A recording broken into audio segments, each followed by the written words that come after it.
Buenas tardes, ¿cómo andan? Bienvenidos y bienvenidas a la edición central de MBD Noticias en TV Ciudad. ¿Cómo te va, Julieta? ¿Cómo estás, Martín? ¿Todo bien? Todo bien. Le mandamos de arranque un beso enorme a nuestra claro. compañera Natalia Nogués, que está atravesando un momento complicado en términos familiares. Así que beso enorme y en pocos días la tendremos por acá otra vez. Una queridísima, Nati. Va el beso. Ahora nos metemos en la agenda informativa de esta jornada porque la ex vicepresidenta Lucía Topolansky, atención, le dijo a MBD Noticias que no se descarta que el Movimiento de Participación Popular envíe una nota a la Corte Electoral retirando la candidatura al Senado de Charles Carrera debido a la decisión de la Fiscalía justamente de investigarlo por el uso del hospital policial en el pasado. Así es, estos hechos también fueron cuestionados por el expresidente José Mujica en una entrevista con Búsqueda. Carrera renunció ayer y tiene a su banca, pero tiene la intención de ser candidato al Senado y por el momento va tercero en las listas del MPP que ya fueron impresas. Anoche el candidato presidencial Frente Amplista, Yamandú Orsi, dijo que no veía inconveniente justamente en que el ex legislador fuera candidato. Nos meteremos de lleno en un rato nomás en este tema con diversos testimonios y enfoques. Ahora otros asuntos. Así es, vamos a verlo en titulares. La justicia investiga la muerte de 6 privados de libertad en incendio en Excomcar. Operadores penitenciarios civiles reclaman declarar la emergencia carcelaria. El presidente Luis Lacalle Pou dijo ante la Asamblea General de la ONU que es momento de condenar lo que ocurre en Venezuela, en el entendido de que allí se violan los derechos humanos y que hubo fraude en las últimas elecciones. El director de Factum, Eduardo Botinelli, estimó que aún es temprano para determinar si la investigación sobre Charles Carrera tendrá impacto en la campaña electoral. Aseguró que, para que eso ocurra, es necesario que el tema genere interés en los sectores tradicionalmente despolitizados. El colectivo Nodo, acá el Neptuno No, presentó ante el Ministerio de Ambiente un recurso para que se desestime la autorización ambiental al proyecto orientado a construir una planta potabilizadora de agua en el Río de la Plata. Los trabajadores de UTO están parando tras la agresión sufrida por un docente de la Escuela Técnica de Vistalinda. En el Día Nacional de la Prematurez, el Centro de Cirugía Fetal del Hospital Pereira Rosell celebró las 20 cirugías intrauterinas a mujeres de salud pública y privada de Uruguay y la región. En el marco de la celebración de los 100 años de Lágrima Ríos, se presentó la muestra Murales de la Plaza del Museo del Carnaval, que homenajea a las mujeres del candombe. El ejército israelí anunció oficialmente que lanzó este jueves un nuevo ataque contra Beirut, la capital del Líbano, que dejó al menos un saldo de 2 muertes y 15 personas heridas. Una de las víctimas sería un alto mando de Hezbollah.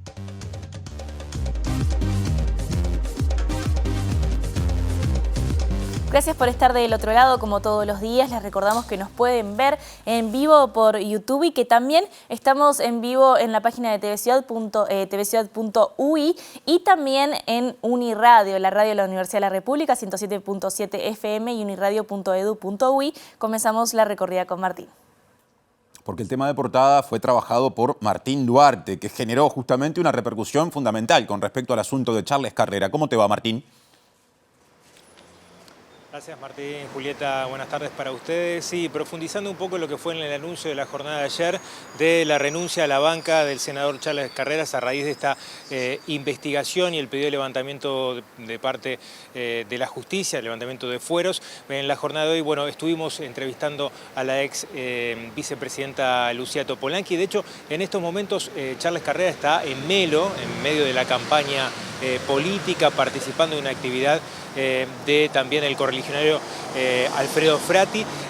Lo que pudimos conversar con Topolansky es esto que estábamos manejando en avances, es que según lo que maneja la dirigencia del MPP, los tiempos que llevarán a Charles Carrera en este tema judicial se extenderían en torno al plazo de lo que es los próximos meses, por lo cual no verían conveniente o posible que asuma una nueva banca en el caso de ser reelecto por parte de la lista 609, donde el legislador ocupa el tercer lugar. Por esto están manejando esta posibilidad con la Corte Electoral, que estaremos ampliando en unos minutos, que es que no esté participando directamente o que el propio legislador presente en este caso una carta renunciando a ese tercer lugar de la lista, pero estaremos ampliando en algunos minutos. De un asunto de la política nacional a un asunto de la ciudad de Montevideo. Mariana Abreu, ¿cómo te va? Martín, el saludo para todos. Estamos en la Facultad de Arquitectura porque aquí se está desarrollando una audiencia pública en el marco de una iniciativa para declarar de interés municipal el barrio Jardín, que está ubicado en Parque Rodó. Esto es una iniciativa del municipio B, pero a solicitud de una comisión de vecinos. Así que en un ratito nada más vamos a profundizar sobre este asunto y también a compartir algunas imágenes de este barrio tan emblemático de la ciudad de Montevideo.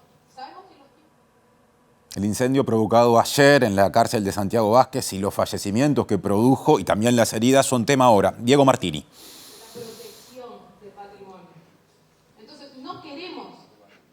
Para nuestra compañera Natalia Nogués también vamos a hablar sobre este tema justamente que hacíamos referencia, que pasó en la jornada de ayer en la unidad 4 Santiago Vázquez, en el módulo 4, donde un incendio intencional dejó como saldo el fallecimiento de 6 personas. Es el mismo módulo en el que en diciembre del año pasado se había dado una situación por el que una mesa interinstitucional trabajó en distintas recomendaciones. Vamos a tener la palabra del colectivo Familias Presentes de Privados de Libertad y vamos a ver si en esta actividad que estamos ahora podemos tener la palabra de Pablo Abdala, el subsecretario del Ministerio del Interior. Sobre este tema que adelantaba Diego, hay más repercusiones. El ministro del Interior, Nicolás Martinelli, dijo que para marzo finalizarán con el hacinamiento en las cárceles y quienes trabajan en las cárceles, las y los operadores penitenciarios, reclaman la declaración de la emergencia carcelaria. Y acá, a 18 meses, cuando se termine de construir los 3 módulos de libertad y la cárcel de mujeres y alguna otra cárcel que está en proceso, vamos a haber generado un total de 4.150 plazas nuevas. De acá a 18 meses nosotros podemos decir que estaríamos terminando con el hacinamiento carcelario. La situación es totalmente crítica e insostenible, y en esa clave entendemos de que más allá de recursos que se puedan plantear para solucionar determinadas cosas puntuales, terminan siendo parches. Entonces lo que precisamos y lo que demandamos es un compromiso real de todos los actores políticos, especialmente del gobierno, para declarar una emergencia carcelaria. Es un día cargado de información. Pasamos a otro tema importante del día en el comienzo del desarrollo informativo. El presidente Luis Lacalle Pou habló hoy ante la Asamblea General de la Organización de las Naciones Unidas y allí dijo que es momento de emprender acciones con respecto a la situación de Venezuela. Justamente destacó que allí es un lugar donde se violan los derechos humanos y que hubo fraude en las últimas elecciones nacionales, por lo que llamó a condenar estos hechos. Todos sabemos lo que viene pasando ya hace mucho tiempo en este país. Y muchos gobiernos y muchos líderes mundiales han mirado para el costado. Por falta de interés, algunos de ellos, o lamentablemente algunos, por interés. Yo creo que acá ya no se trata de presentar las actas de las elecciones, ni nada que se le parezca. Acá se trata de condenar el fraude, se trata de condenar el régimen, y condenar no solo un proceso electoral viciado. Hay que hacerlo también con la persecución política, con la violación de los derechos humanos, con la prisión arbitraria. Sé que muchos gobernantes, jefes de gobierno, jefes de Estado en este estrado han hablado al respecto. A mí me parece que ha llegado la hora de actuar. Ha llegado la hora de actuar por Venezuela, por los venezolanos.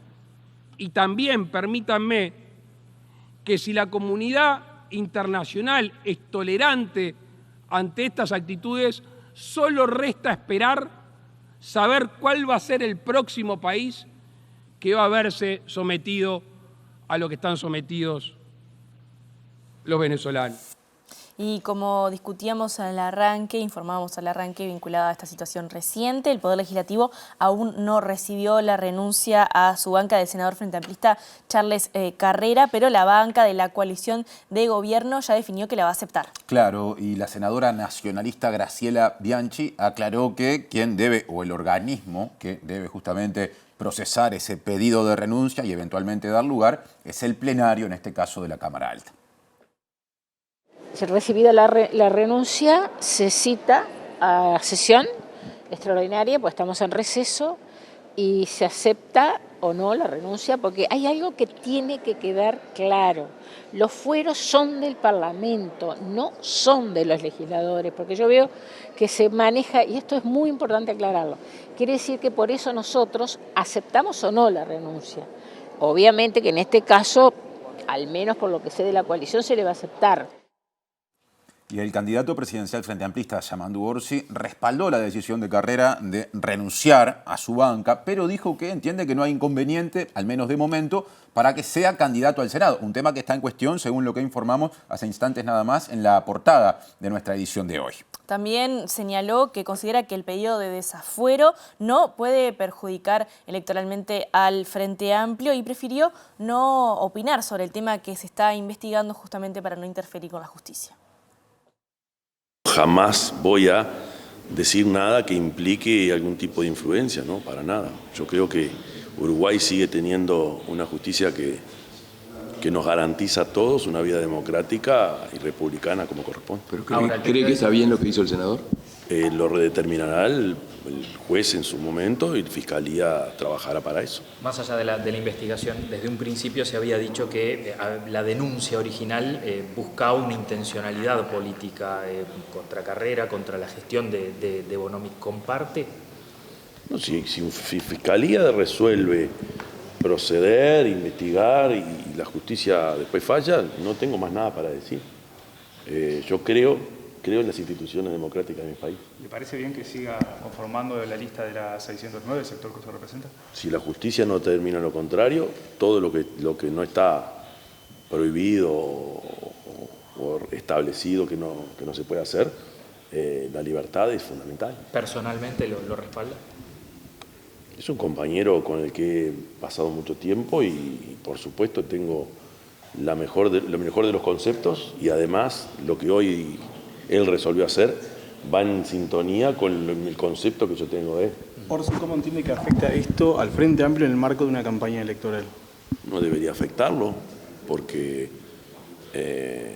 ante la necesidad de investigar una situación, que alguien de mi fuerza política, en vez de escudarse o en vez de utilizar herramientas que tiene, como son los fueros, o dar paso a un proceso de discusión en el Parlamento, él decide facilitar el camino. Yo creo que eso a la corta y a la larga le hace mucho bien a la democracia y a mi propia fuerza política.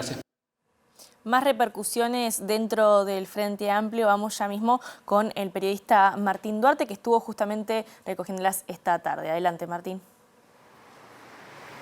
Gracias, Julieta, porque estuvimos conversando con la dirigente y ex vicepresidenta de la República, Lucía Topolansky, acerca de lo ocurrido en la jornada de ayer, la renuncia a la banca en el Senado del senador Charles Carrera, que ocupa el tercer lugar en la lista del MPP, que fue presentada justamente a la Corte Electoral. Estuvo valorando de alguna forma positivamente la decisión del ex legislador y en particular se maneja esta posibilidad que dábamos en adelantos. La dirigencia del MPP está manejando la situación de presentar a la Corte Electoral, al igual, de hecho, Lucía Topolansky hace referencia al caso del intendente de Colonia, Carlos Moreira, cuando en el año 2019 él renunció al Partido Nacional y también a su candidatura al Senado por Alianza Nacional para no entorpecer justamente las elecciones, y se da en un contexto bastante similar, ya que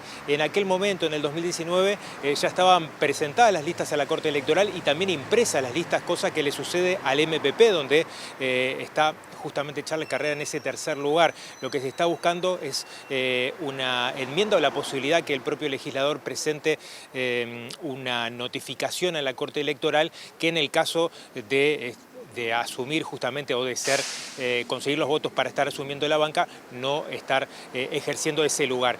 Pero vamos a ver y escuchar justamente lo que decía Topolansky a propósito de lo que fue la conferencia de prensa de la jornada de ayer y los pasos que va a dar el MPP. Es muy digno renunciar a ellos cuando estás en una circunstancia y transformarte en un ciudadano del común. Así que eso me parece bien. Él es abogado, él quiere ir, no quiere cerrar cosas en juicios abreviados, quiere ir a demostrar sus verdades, tiene todo el derecho a hacerlo, y bueno, y era necesario esa renuncia. No hay nadie imprescindible, y todos podemos militar desde un lugarcito o desde otro.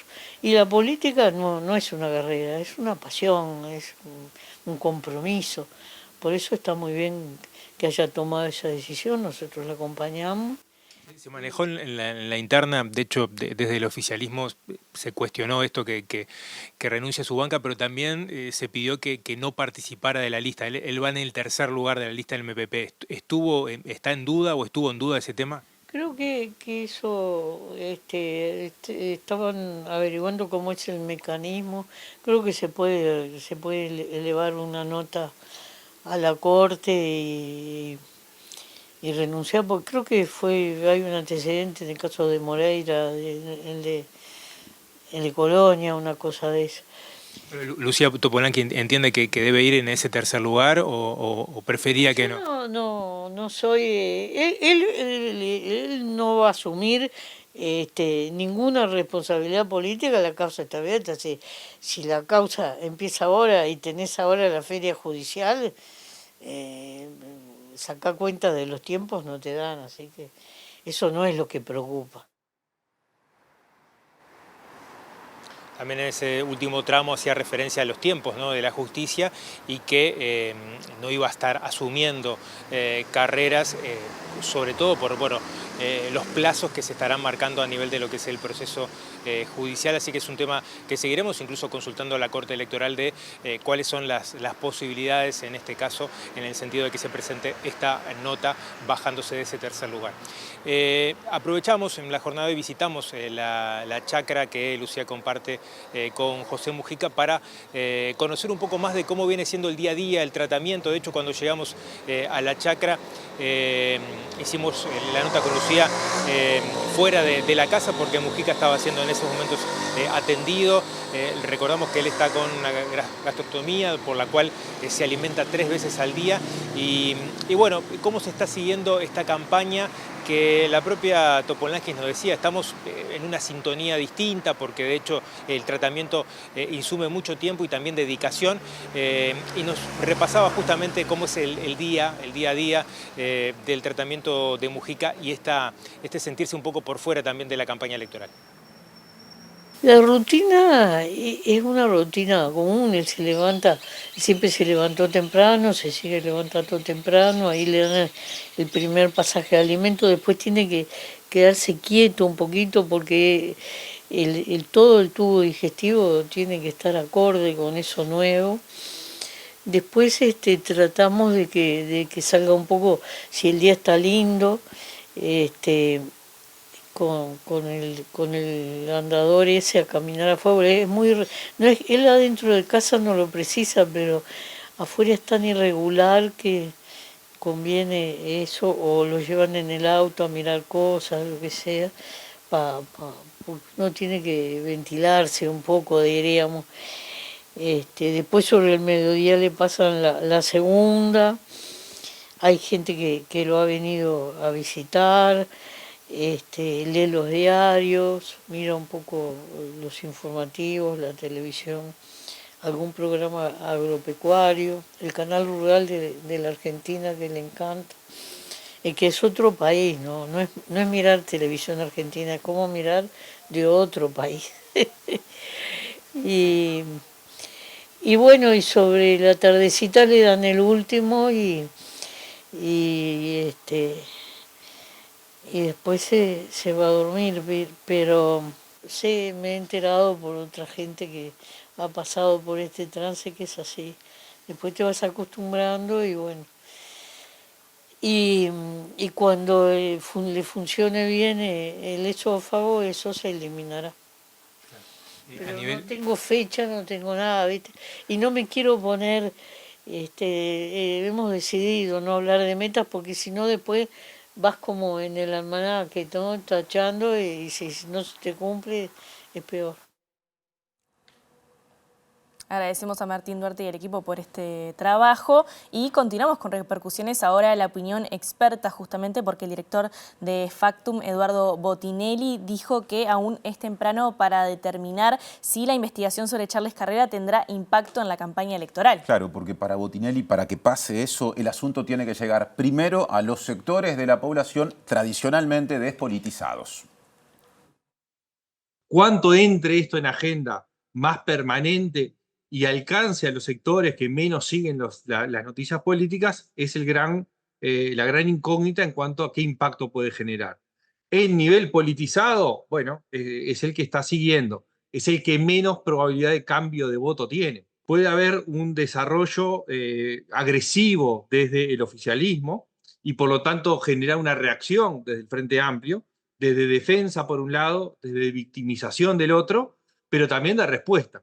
Y ahí entrar en un terreno complejo, en medio de una campaña electoral, de discusión cruzada sobre cuestiones vinculadas a corrupción o hechos vinculados a la justicia. Botinelli aseguró que este hecho durante algunos días puede quitarle visibilidad al reciente anuncio de que Gabriel Ordóñez será el ministro de Economía y Finanzas de un eventual gobierno del Frente Amplio, aunque acotó que la decisión de nominarlo por anticipado está orientada a generar otro tipo de repercusión. La movida de Ordóñez tiene mucho que ver con señales hacia el sistema político, hacia el mundo empresarial, hacia el exterior, también hacia posibles inversiones desde el exterior, pero también una señal interna hacia el Frente Amplio, ¿no? Es decir, mucho más que un impacto buscado desde el punto de vista electoral masivo, mucho más hacia una discusión desde el punto de vista político, que tiene que ver también con definiciones muy profundas de rumbo de la economía en un próximo gobierno del Frente Amplio.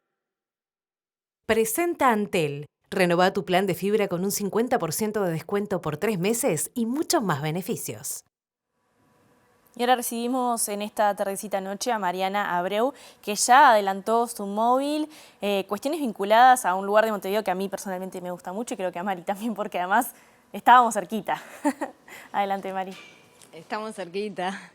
Así es, de este barrio Jardín, ubicado en el barrio Parque Rodó. Y acá justamente en la Facultad de Arquitectura se está llevando adelante una audiencia pública, una iniciativa del municipio B, pero también a solicitud de los vecinos de declarar justamente este barrio Jardín como un sitio de interés municipal. Vamos a compartir en pantalla también mientras conversamos alguna de estas imágenes para la gente que no lo conoce, bueno, sepa de qué estamos hablando. Estamos junto a Jorge Cosani, quien es alcalde interino del municipio B, para que nos cuente un poquito más. Gracias por recibirnos.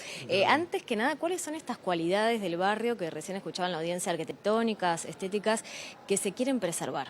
El barrio, como sí, tiene una importancia no por las casas que lo integran, sino en su conjunto, por el diseño urbanístico, por las calles muy peculiares y los pasajes muy peculiares que tiene, y todo eso ha llevado a los vecinos a entender necesario protegerlo patrimonialmente.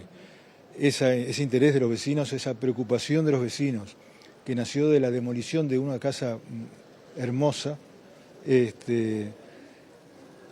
nos ha llevado al municipio B a declararlo de interés municipal y lo estamos confirmando en esta audiencia pública.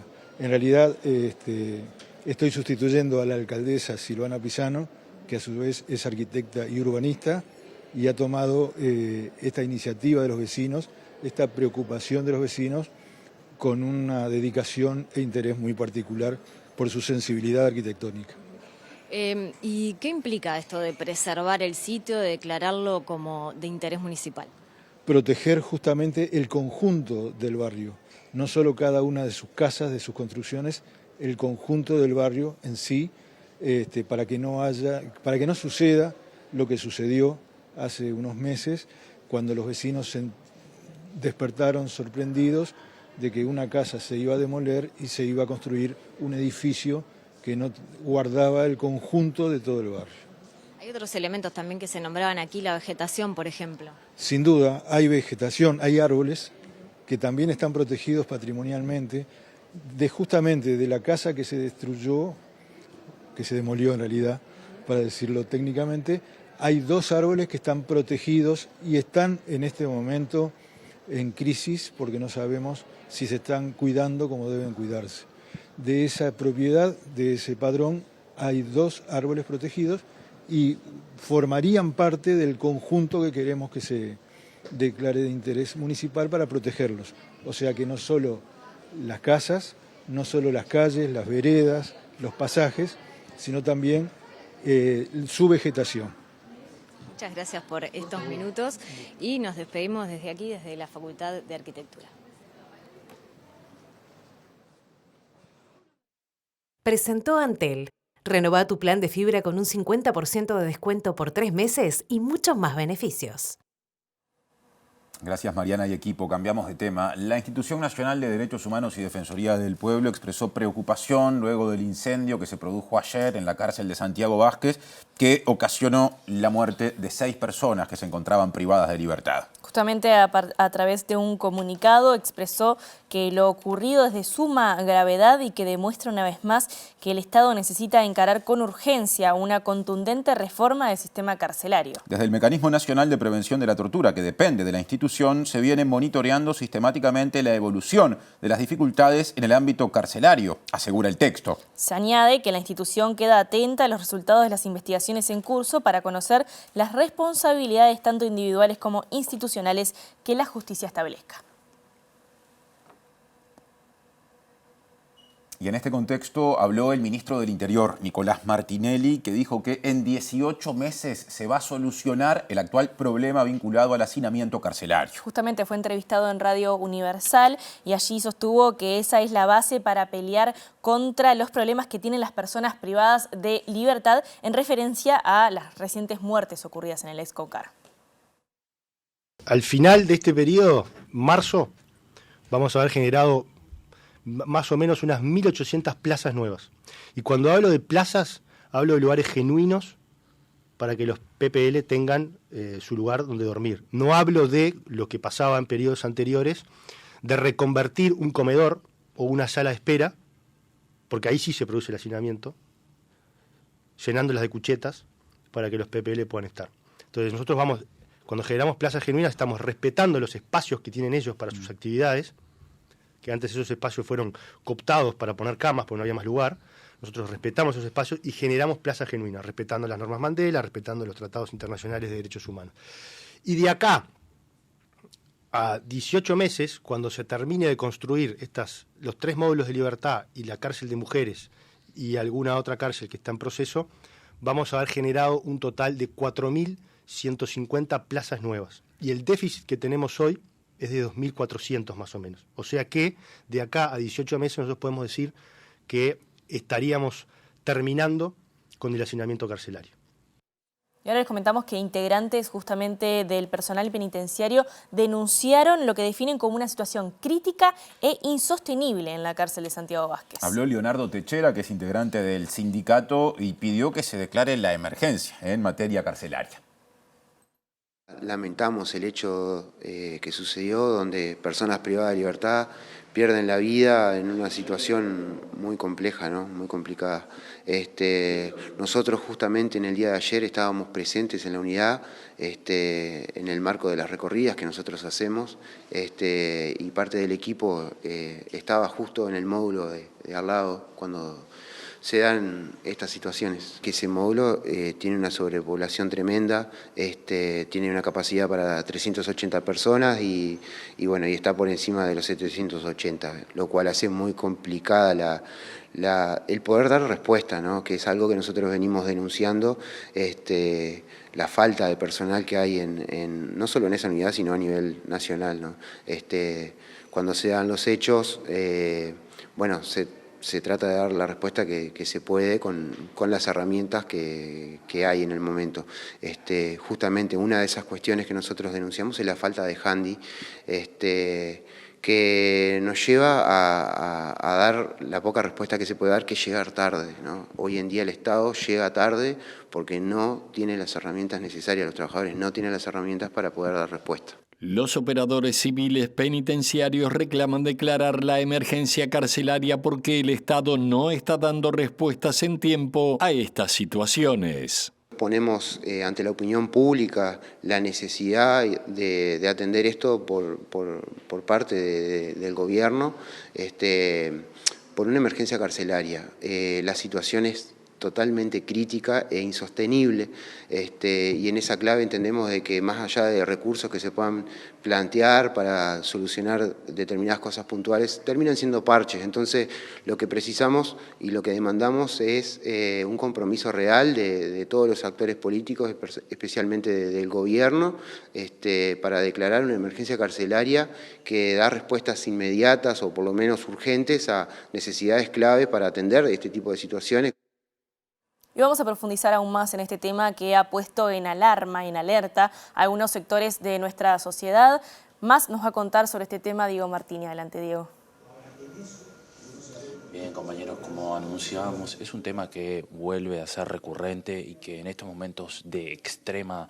En este caso estamos hablando de un caso donde murieron 6 privados de libertad, es cuando se pone el foco, pero desde diversos colectivos que vienen trabajando el tema y que se reúnen todas las semanas, señalan que la situación no ha cambiado y de hecho de cuando hubo el año pasado un incendio intencional, este también lo fue el 28 de diciembre, en el mismo módulo de la misma cárcel, una mesa interinstitucional compuesta por organizaciones sociales, sistema penitenciario, sistema de todos los partidos políticos, trabajó en distintas recomendaciones que debían cumplirse y ninguna de ellas fue llevada adelante. Incluso el Ministerio del Interior hizo referencia a que se iban a colocar cámaras de seguridad para prevenir este tipo de situaciones y no fueron colocadas. Hablamos con el colectivo de Familias Presentes, que es uno de los que justamente más trabaja y más se preocupa por este tipo de situaciones, porque recordemos que a este tipo de situaciones que se viven está también, además de este incendio, todo lo que se genera en el entorno donde conviven muchas personas, no solamente los privados de libertad, sino sus familiares, sino los operadores que allí trabajan, la policía, y nos señalaban que obviamente la situación en el Comcar no es nada agradable, no es nada buena, no se ha mejorado, no se ha solucionado. En este módulo en particular hay privados de libertad que ni siquiera ven la luz del día porque solamente tienen horas de patio, justamente en un patio cerrado, y esto hace que la violencia aumente, no hay actividades deportivas, no hay acceso a sistemas de salud, y eso hace que obviamente el sistema esté en una crisis muy importante y que además se suma que este año va a ser año récord en homicidios dentro del sistema penitenciario. Escuchemos a Gabriela Rodríguez del colectivo Familias Presentes. Esta situación nunca se sabe cuándo se puede repetir, con qué características, y es lo que se vive cotidianamente. Cada tantos meses suceden situaciones más extremas como estas, pero la situación de violencia y de abandono interno se vive cotidianamente. ¿Sorprende que esto vuelva a pasar en el mismo lugar después de todo lo que pasó y de todo el trabajo que hicieron interinstitucionalmente? Y lamentablemente nos sorprende. Nos sorprende porque en realidad en el módulo 4 había 800 personas el 28 de diciembre con una capacidad real de 378 y ahora con las mismas plazas reales de 378, ayer había 700.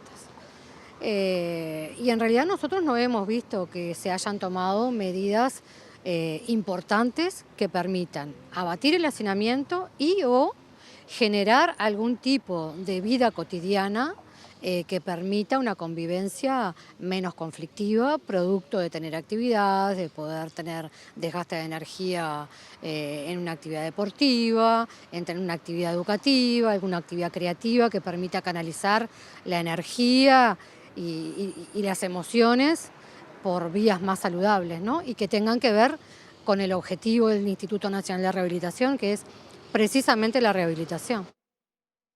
Derechos Humanos hoy y también ayer. Cambiando de tema justamente, les digo que la reciente identificación de los restos de Luis Eduardo Arigón, quien permaneció durante muchísimos años desaparecido porque fue víctima del terrorismo de Estado, le dio nueva fuerza o replanteó la cuestión justamente de las políticas en ese sentido que se desarrollan en Uruguay.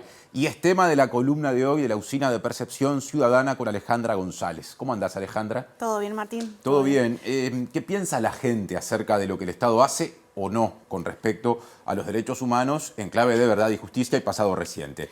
Bien, hoy traemos el resultado de un relevamiento, de una consulta ciudadana que hicimos recientemente, que tiene que ver justamente con los detenidos desaparecidos. Podríamos titular así esta columna. Recordemos que de los 197 uruguayos y uruguayas detenidos desaparecidos, aún restan por encontrar 165.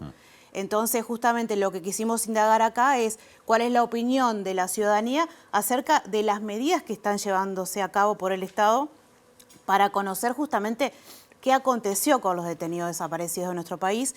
Y bueno, vemos que hay un 8% de la ciudadanía que habla de que las medidas son totalmente suficientes y hay un 22% que plantea que son suficientes. Estos gráficos más a la izquierda, o sea que podemos hablar de casi 3 de cada 10 personas creen que las medidas son suficientes o totalmente insuficientes. Muy por el contrario, la gran mayoría, cerca de 6 de cada 10 personas, creen que estamos ante medidas insuficientes o totalmente insuficientes llevadas a cabo por el Estado para conocer qué pasó con los detenidos desaparecidos. Ese es el resultado de la suma de 43 Este más 43% de personas que dice que son insuficientes y hay un 14% que plantea que son totalmente insuficientes. O sea, estamos hablando de que la inmensa mayoría está disconforme con las medidas llevadas a cabo por el Estado para conocer lo sucedido con los detenidos desaparecidos. En la próxima placa, lo que quisimos mostrar justamente es cómo ha evolucionado la opinión de la ciudadanía acerca de las medidas llevadas a cabo por el Estado para conocer lo sucedido con los detenidos desaparecidos. O sea, en la placa inicial vimos la foto y ahora vemos la película, como quien dice. Partimos de mayo del 2022 y vemos cómo ha variado, si es que varió, la opinión ciudadana. Y vemos claramente que la línea roja marca las opiniones insuficientes, o sea, quienes consideran que el Estado lleva a cabo medidas insuficientes y claramente vemos que desde mayo del 2022 se ha mantenido siempre por encima del 50%, o sea que siempre es superior el porcentaje de personas que entienden que las medidas son insuficientes. Partimos en mayo del 22 con un 52%. En agosto, esta última medición que mostramos anteriormente, estamos hablando de un 57%, esto que mencionábamos hoy de casi 6 de cada 10 uruguayos. O sea que es un saldo negativo, dado que tenemos que solo el 30% de la ciudadanía plantea que las medidas son suficientes y más o menos también se ha mantenido. Vemos que en mayo del 22 era un 29% de las opiniones que creían que las medidas eran suficientes y 31 en mayo, 35 en mayo del 2024 y por último esta última medición de agosto habla de que solo 3 de cada 10 uruguayos plantean que el Estado está llevando a cabo medidas suficientes para conocer lo que aconteció. Claro, en el último trimestre esa línea verde marca una caída de 5%, ¿no? De 35 a 30%. Hubo una pregunta más vinculada a esta idea que se ha presentado, que hay inclusive personas vinculadas al mundo político que defienden, de que el predio del batallón 14, que concentra buena parte de los hallazgos y se dice puede ser lugar de nuevos hallazgos, deje de depender de las Fuerzas Armadas y pase a depender de la Institución Nacional de Derechos Humanos y Defensoría del Pueblo, que es el organismo público encargado de las búsquedas. ¿Qué dice la gente al respecto de esa idea? Sí, eso en la próxima placa traemos el resultado de esa consulta específica que hicimos y en relación con esto que comentabas, recordemos que desde septiembre del 19 la Institución Nacional de Derechos Humanos es quien tiene a cargo las excavaciones. Anteriormente las llevaba a cabo la presidencia. Este organismo que es autónomo dependiendo del Poder Legislativo, ¿no? Es estatal pero no gubernamental. Exacto, estatal pero no gubernamental. Y bueno, con respecto a qué pasa con el predio del batallón 14, donde se encontraron estos últimos restos, quisimos conocer la opinión de la ciudadanía acerca de que ese predio justamente pase a la Institución Nacional de Derechos Humanos y bueno, como resultado vemos los gráficos más en color verde, que son los niveles de personas que plantean estar muy de acuerdo o de acuerdo con esta decisión.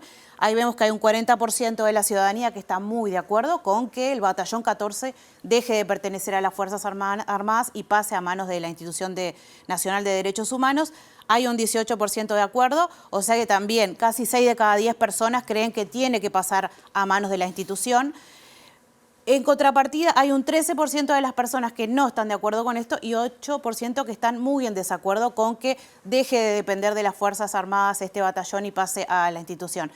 Como llamativo, claramente la amplia mayoría entiende que es pertinente, están muy de acuerdo con que el predio del Batallón 14 pase a manos de la Institución Nacional de Derechos Humanos. Es casi un 60% de la Exacto. población. Muchas gracias, Alejandra, y hasta la semana que viene. Hasta la semana que viene.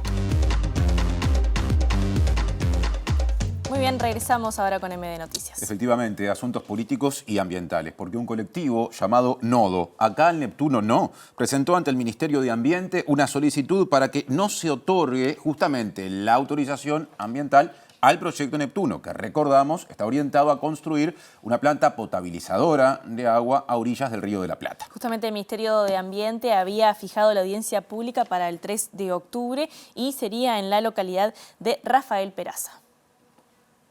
Se presenta este escrito haciendo observaciones jurídicas más que nada al trámite administrativo de autorización ambiental, también observaciones técnicas que ya se venían haciendo y en definitiva se solicita que no se apruebe este proyecto por todas las irregularidades e ilegalidades tanto jurídicas y también como por la falta de información que hay en esta puesta de manifiesto, porque hubo una puesta de manifiesto por parte del Ministerio del informe ambiental resumen y bueno, consideramos que el informe ambiental resumen es para informar a la población y no tiene la suficiente información y los suficientes estudios como para poder lograr tener una convicción de la viabilidad o del perjuicio ambiental del proyecto. Ya fue denunciado, incluso hay una acción judicial y hay una medida cautelar que se le obliga a OCE que no realice este contrato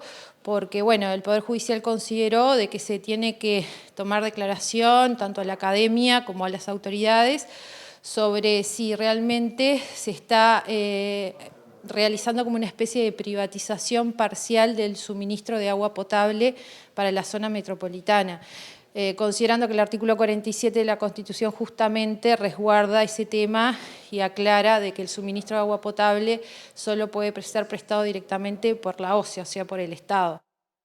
Ahora vamos a hablar de educación. Transcurre hoy un paro nacional de 24 horas del sindicato de UTU debido a una agresión contra una docente en la Escuela Técnica de Vista Linda que está ubicada en la localidad 18 de Mayo del departamento de Canelones. Claro, esto preocupa mucho tanto al cuerpo docente como al no docente, entre otras cosas porque se da pocos días después, casi que horas después, de un hecho similar que se dio en Montevideo en la UTU de Flor de Maroñas. Es una escuela conflictiva, como hay muchas, y no es a modo de estigmatizar, ¿sí? La mayor parte de los episodios han sido fuera de la institución, pero también es un basta, ¿no? O sea, es un basta porque los trabajadores y trabajadoras nos merecemos tener ir a dar nuestras clases y tener clases saludables, porque también se lo merecen nuestros estudiantes, tanto dentro como fuera de la institución. Y nosotros realmente venimos recién llegando de Codicen, donde tuvimos una bipartita Codicen con toda la CESEU, y lamentamos que el director general vuelva a decir que, bueno, como naturalizando esta situación, ¿no? Que apenas una botella de agua. Lo que, bueno, ¿cómo medimos la violencia, no? O sea, ¿cómo medimos lo que siente un docente cuando sabe las condiciones que tiene un estudiante, que claramente las sabe el docente, un estudiante con determinadas dificultades, toma esa reacción? Entonces, ¿cómo se mide la violencia? Para nosotros violencia es violencia. O sea, esta compañera terminó en una situación de angustia, de total... O sea, y eso no es lo que esperamos para ningún trabajador. Nosotros seguiremos parando nuestras actividades, lamentamos perder nuestro salario, porque en primera instancia somos trabajadores, vivimos de nuestro salario, lamentamos y responsabilizamos pura y exclusivamente al director general.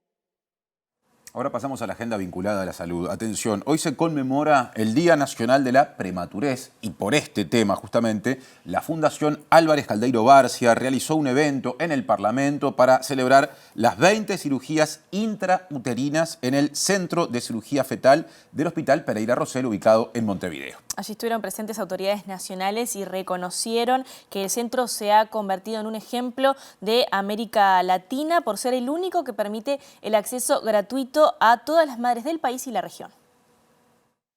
Son bebés que tienen, cuando uno le hace las ecografías, le encuentra un diagnóstico de una espina bífida, o sea que la columna no se cerró adecuadamente, quedó abierta. Y todo el contenido que tiene la columna dentro sale al exterior a la cavidad amniótica. y eso a medida que pasan las semanas de embarazo les va afectando y son niños que después tienen dificultad para el caminar, tienen problemas de esfínteres, tienen problemas motores y hay que hacerle una derivación porque son esos nenes que nacen con la cabecita muy grande y hay que derivarle el líquido amniótico. El líquido cefalorraquídeo, lo que nosotros tratamos es operarlo adentro el defecto para que la médula no se afecte tanto y mejorar la calidad de vida de estos niños y que puedan tener una motricidad como ustedes están viendo acá los niños, cómo mueven sus piernitas y para nosotros realmente eso es una satisfacción enorme. Dentro de estas 20 cirugías, 7 han sido de separación de gemelos. La jefa de este servicio destacó que se han sometido a la cirugía mujeres uruguayas de salud pública y privada y mujeres de otros países de la región. También les comentamos que en el evento estuvo presente la primera mujer que se sometió a una cirugía y estuvo allí junto a su hija y al padre de su hija. Sí, claro, y justamente rodeada de su familia, destacó que ahora su hija tiene calidad de vida para desarrollar una justamente vida normal. Gracias a todos los médicos y a la Fundación Álvarez Caldeiro Barcia, que fue muy importante porque sin eso nosotros no podríamos haber costeado lo que salía de la operación en el extranjero. Fue muy importante para cambiar la vida de ella, porque sin la operación hubiese sido muy difícil la vida de ella a futuro. Es muy importante lo que hicieron los médicos y la Fundación por nosotros. Estamos sumamente agradecidos a todos por el esfuerzo que hicieron. Ella se llama Nihan, tiene 2 años y 8 meses, ella está haciendo vida normal, agregándole un par de cositas, pero gracias a la operación ella está haciendo vida normal.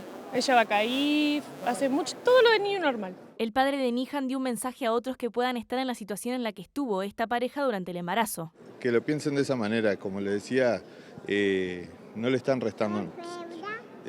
Siempre el porcentaje es sumarle bienestar a la vida que le lleva por delante ese niño, ¿no? Presenta Mercado Agrícola de Montevideo, en el corazón de un barrio donde late la ciudad. Mercado de Historias. Mercado de Historia.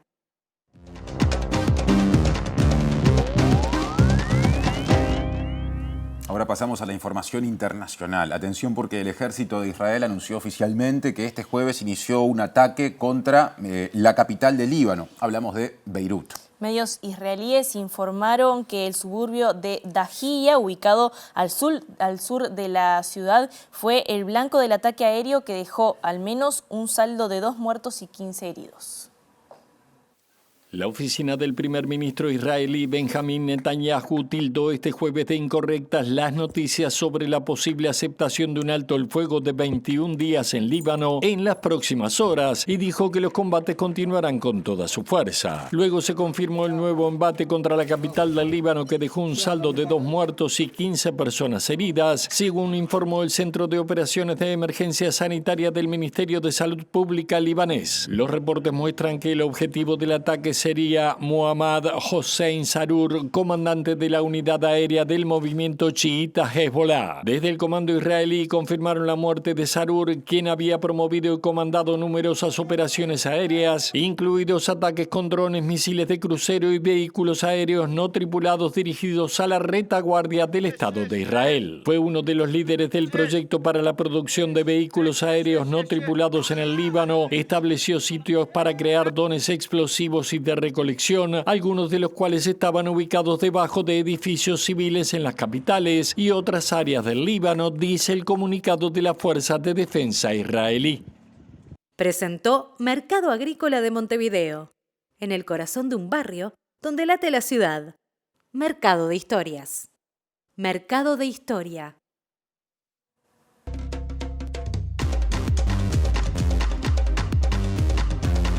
Aquí estamos para cerrar la edición de hoy. Antes repasaremos el pronóstico del tiempo. Así es, ¿qué pasará en los próximos 2 días en Montevideo y área metropolitana? El viernes 27 de septiembre, mañana, una mínima de 10 grados, una máxima de 20. Va a estar algo nubloso y también va a haber bancos de niebla, así que atención con eso. Sí, pasamos ahora al sábado 28 de septiembre, último fin de semana de septiembre, ya en primavera, con cielo de a ratos cubierto, algo nuboso por momentos, no se pronostican lluvias, pero sí bancos de niebla. 11 la mínima para ese día en Montevideo y el área metropolitana y 23, bastante alta, la máxima. La vamos a disfrutar el fin de semana, pero antes queda Lado B y un día más. Sí, claro, mañana estaremos tempranito con la primera edición informativa a las 8 de la mañana, a las 13 la segunda y luego 18:55 nos reencontraremos con Juli. Gracias por acompañarnos. Que pasen bien.